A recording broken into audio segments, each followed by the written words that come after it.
Hi, I'm Mike. This is my 1974 Volkswagen 412. This car I found on Samba, and it was in Washington State. It was owned by Mrs. Wiseberg, 91-year-old lady. She bought it in 1979 in Las Vegas and ran away from her first husband up to Washington State, where she met Mr. Wiseberg.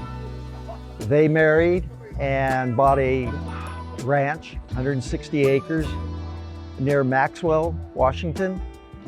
And that's where she was living when her son decided to put the 412 on the Samba.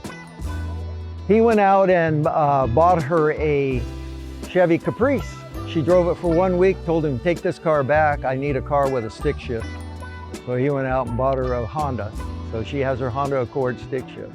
They sold this car because they no longer could take care of it. There was nobody, her husband had passed away, and there was nobody in the area that worked on these cars. So this is one of 200 cars left in the US registered and running of the 412 make.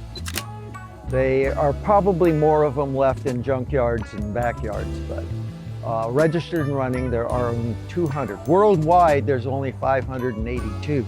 It's the same as a Porsche 914. They were designed at the same time. It was a collaboration between Volkswagen and Porsche to develop the engine. Porsche used it in the 914. Volkswagen used it in the 411, 412 series. The color is called merino yellow. I've had the upholstery redone.